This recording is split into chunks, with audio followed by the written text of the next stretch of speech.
Fala, galera, estamos aqui com mais um Papo para Repostar e eu tô aqui com a Jana pra gente esclarecer algumas coisas sobre a nutrição. Oi, eu sou Jana Gradbol, nutricionista, amante da sociedade, da psicologia, da ansiedade, da saúde psicoemocional. Sou eu. Massa, Jana. E, Jana, eu separei aqui algumas perguntinhas pra gente se conhecer, pra gente te conhecer, né? E entender um pouquinho sobre como a nutrição atua na vida da galera. E a primeira pergunta era como você relaciona, né, a nutrição e os desafios de uma vida ansiosa? Como é que tem, como é essa relação, né? Tipo, por exemplo, eu sou uma pessoa altamente ansiosa. Provavelmente isso está vazio na alimentação. Com né? certeza. Ela é bem fofinha, né? Como o pessoal diz. Quando a gente fala de nutrição e essa ansiedade que faz parte da sociedade moderna, a gente está falando de comportamento alimentar, né? Assim também. Comportamento humano. Aí chega o famoso comer emocional, né? Que as pessoas pensam que sabem o que é um comer emocional, mas comer emocional vai além de eu ficar triste e comer. Ela vem com gatilhos, muitas vezes, que vêm lá de trás, estão muito alicerçados nas nossas relações ao redor da gente, como eu me relaciono com o trabalho, como eu me relaciono com os meus familiares, muitas vezes com os meus pais, muitas vezes com o meu namorado, marido, enfim. As nossas relações amorosas vão extravasar nessa mesa também. Então, muitas vezes, quando a gente fala de nutrição e ansiedade, tanto a gente vai falar disso, como a gente vai falar também de nutrientes que podem nos ajudar com relação a isso, a melhorar o nosso eixo intestino e cérebro. Também vai entrar essa mistura toda. Realmente é algo bem complexo, né? Envolve muitas coisas. E como é que qual a importância de abordar essa nutrição desde a gestação ali para aquela mãe que tá, eu quero que meu filho cresça saudável e como é que eu posso fazer isso? Quando eu decidi ir para a nutrição, dos aspectos que foram sendo construídos durante o caminho, do meu caminho na nutrição, foi que quando as pessoas falavam, não, fulano faz só atende gestante, fulano só atende criança, fulano só atende esportista, eu ficava, gente, e eu estudando comportamento alimentar, eu disse, qual o sentido que isso está fazendo, se não está fazendo sentido para mim? Não é porque está tudo junto, não tá? A gente não consegue separar as pessoas, as nossas relações formam a nossa vivência de vida. Então, se eu tiro isso, boto numa caixa e boto o que a pessoa come, isso não vai dar bom, vai dar errado, vai dar errado, né? Então, quando a gente fala de gestação, na gestação a gente vivencia demais esse comportamento alimentar. Tanto que o comer emocional é muito forte nas gestantes, tá? E aí a gente também vai falar de nutrientes, porque quando eu decido ou quando eu engravido, o impacto do que eu como reverbera sobre a vida de um novo ser humano até o fim da vida dele também. Às vezes a gente pensa assim, não, é só na formação. Não. Nós mulheres, a gente já nasce com todos os óvulozinhos lá. Então, assim, o impacto da minha mãe, que a minha mãe comeu, vai ter impacto sobre os meus filhos. Nossa. E os meninos, eles produzem todo dia os espermas. Então, aquilo também é um reflexo do que eles comem. Então, todos os nutrientes formadores daquela conjunção, né, do ovo com o espermatozoide, eles têm essa questão nutricional clínica que é muito importante. E hoje a gente tem uma coisa que é muito complicada, que são os disruptores endócrinos, que é a poluição que a gente vive na água, na comida, em tudo. Então, a gente tem esse aspecto e tem um aspecto comportamental que essa mãe, desde a gestação, vai ter diante da comida e que vai reverberar nessa criança, que vai reverberar nesse futuro adulto. E não só é importante ter, como tu falou, né? A mãe ter uma alimentação saudável, mas como toda a família ali ao redor. Eu acabei de falar, os meninos estão produzindo o tempo inteiro, né? Então, exatamente, eles estão muito mais expostos, assim, também a contaminantes.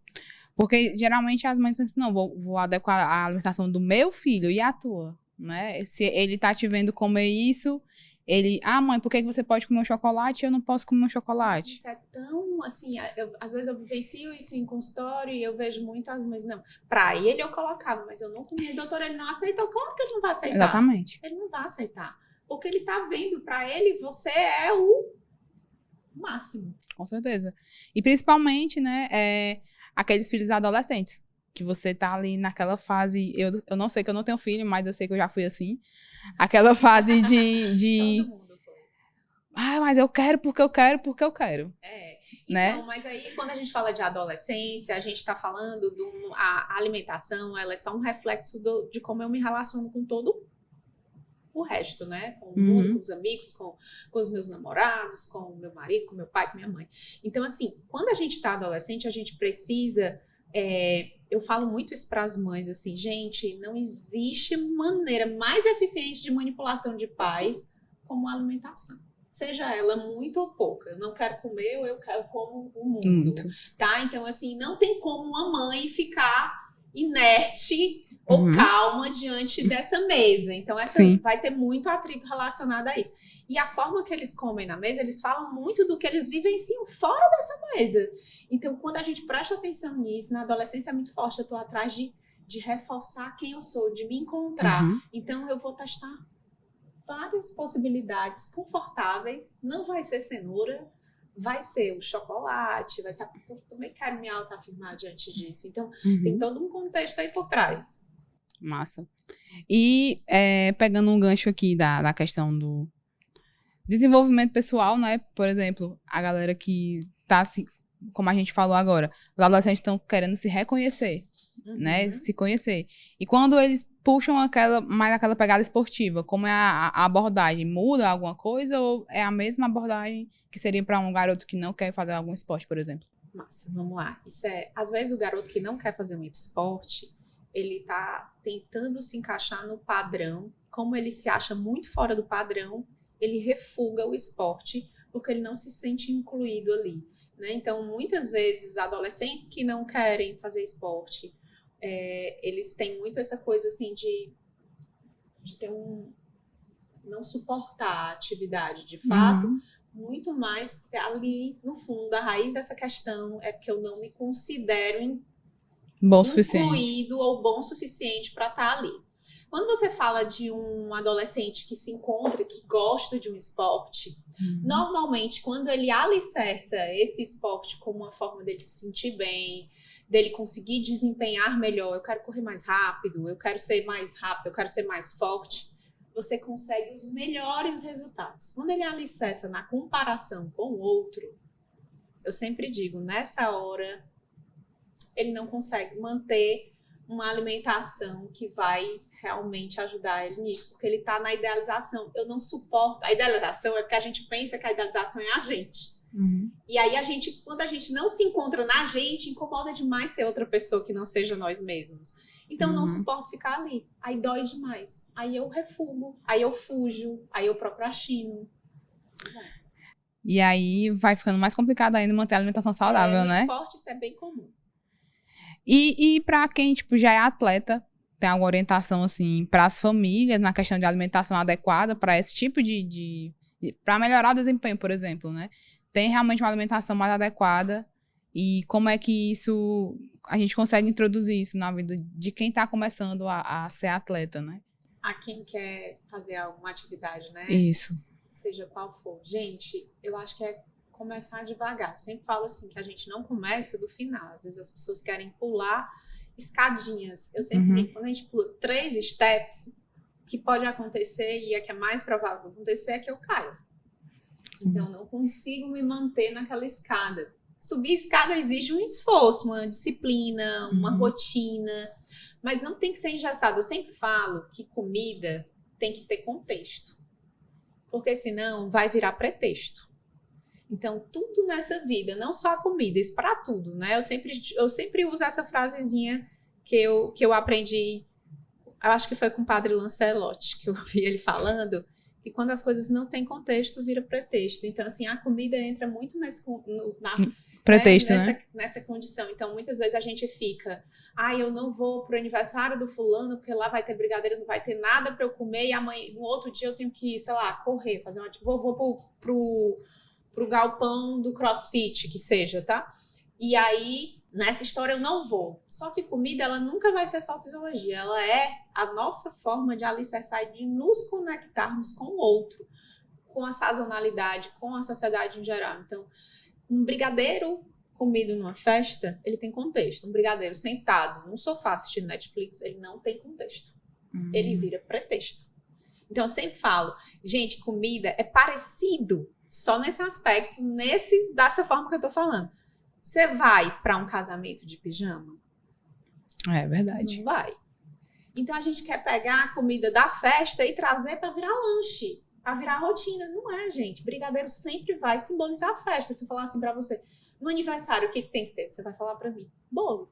Jana, mas bolo pode ser um lanche. Pode, talvez um lanche que você chamou sua amiga, que você não vê há um bom tempo, para tomar um café e você comer aquele bolo. E aquele bolo vai ser saudável e vai ter contexto.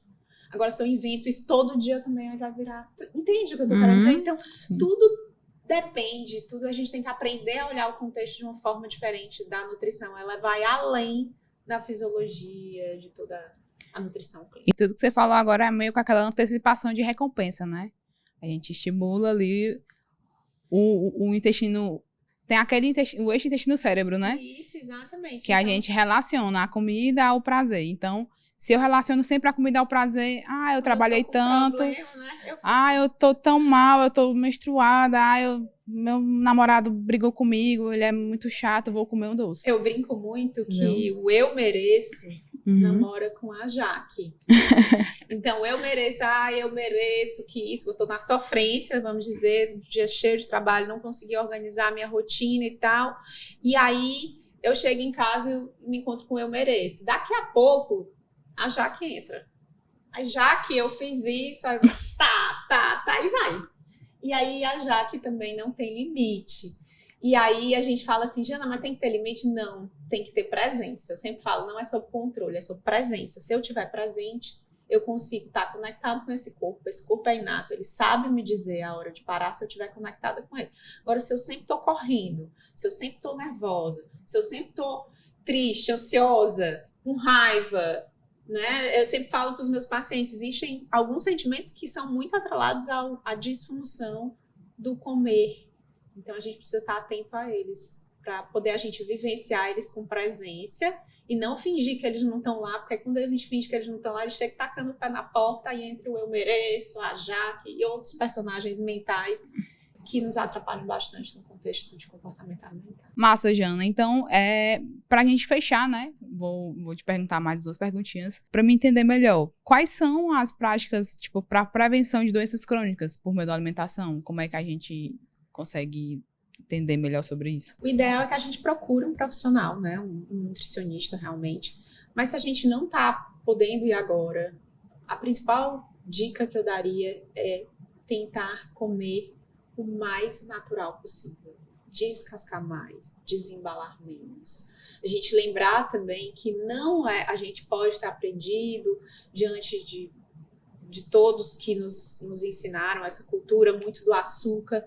O açúcar não vai ajudar, ele não é proibido, mas o açúcar eu sempre tento alicerçar ele na comemoração, mas não no dia a dia, né? No dia a dia não vai fazer muito sentido.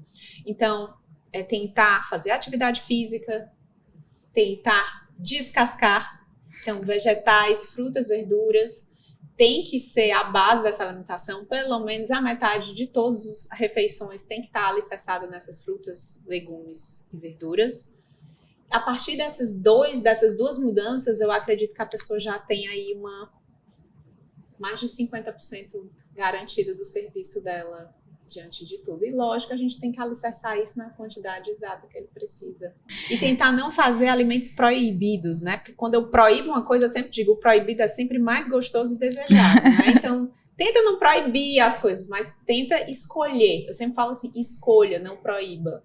E também tem a questão da refeição livre, né? Em relação a não proibir, mas escolher o momento certo para comer aquilo de forma calculada. É aquela coisa que eu te falei, né? Assim, festa, brigadeiro, bolo, não é lanche da semana convencional.